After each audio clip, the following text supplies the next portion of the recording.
GMAT Review, 11th edition, section 5.3, problem number 60. Problem number 60, we're given a parallelogram. We're given that one side is 140 degrees. Inside we have a 2y and we have an x. And we're basically being asked, once we know what y and x are, what's the difference of those two? Or subtract those two answers.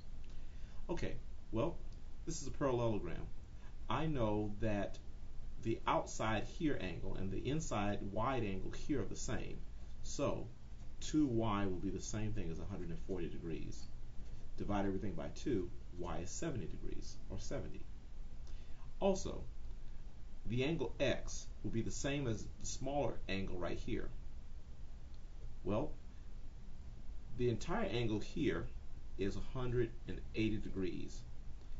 So that means that the difference here will be x. Same thing as x.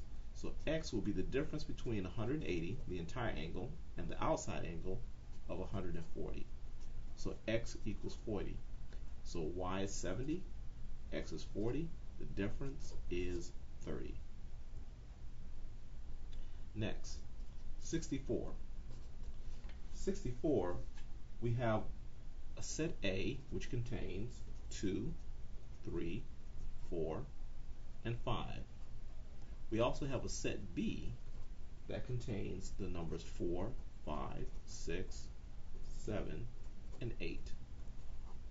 The question is, we select one integer from both sets. Now, what's the probability that the sum of those two numbers will be equal to 9?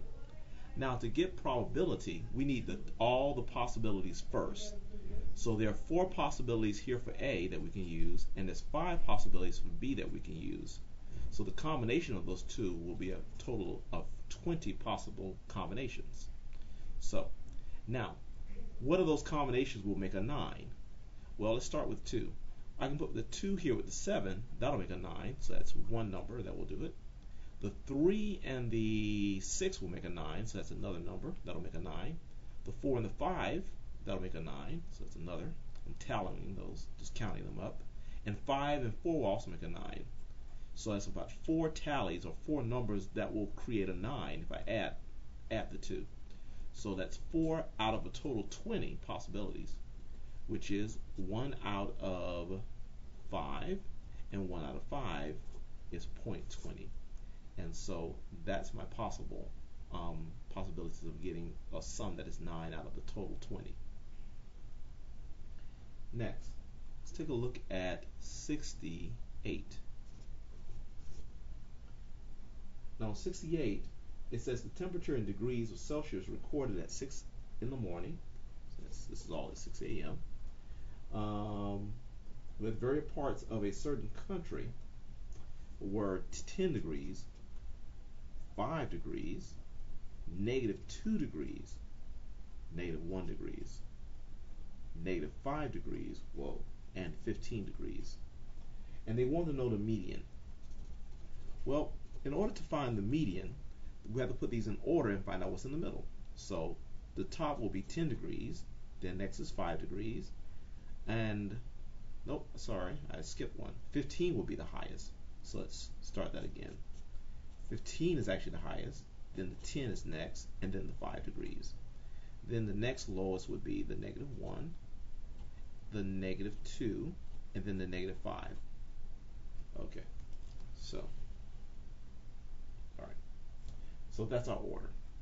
The -15, so the 15, the 10, the 5, the -1, the -2, the -5. So let's find out what's in the middle. So those are those 3 and those 3. So we have 5 and -1 for the middle. So we're going to find out what's the average of those. So 5 plus the -1, and then I'll divide that by 2. 5 plus the -1 gives us a 4. Divide that by 2, we get 2. So 2 would be the median of all these temperatures, 2 degrees. Okay, next, let's look at number 73.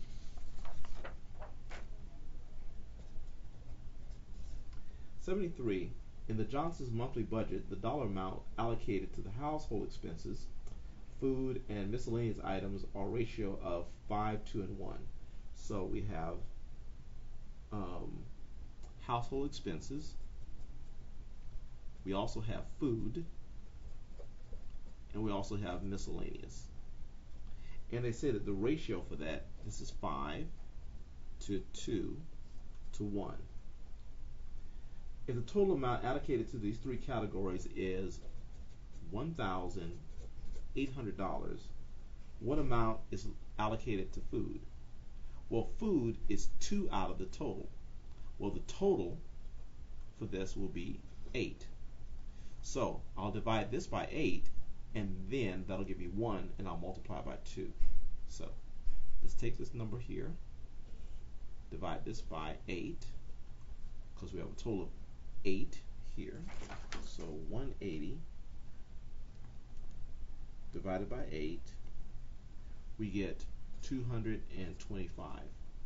And since the food is 2 of those, we'll multiply this finally by 2. And that'll give me a 50 and a 4. So that would be $450. Okay, number 75. Number 75 says, Leona bought a 1 year, let's see, 1 year, $10,000 certificate of a deposit that paid an interest annual rate of 8% a year. So let's put down 8% a year. And it's compounded semi-annually. Okay, so semi-annually. What's the total amount of interest paid when this matures? Okay, well, semi-annually means that she's going to get 4% halfway through and 4% the other way through. So let's give her 4% first. 10,000 times 4%. Again, semi-annually means twice, so we have to split this up twice. So 4% is going to be 0.40. So she's going to have 10,000 times this, which will be $4,000. So now, when she goes to the end of the year, she's going to get another 4%, but instead of working with the $10,000, she's going to now have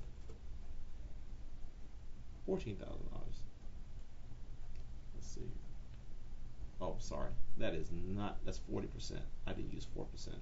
So let's cancel that out here. Okay, let's go again.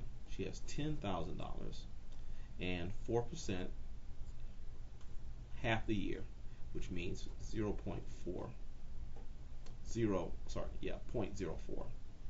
And that is going to end up being $400. So at the end of the year, she's going to get another 4% in order to make the 8%, but she'll get 4% of the extra $400, which will be 0.04 again. So let me take the calculator out this time. 10,400 times 0.04, and now she's going to get another 416. So altogether, that's going to be, let's lift that up a little bit, $10,816, because she's getting compounded twice a year, half of the year and then at the end of the year again.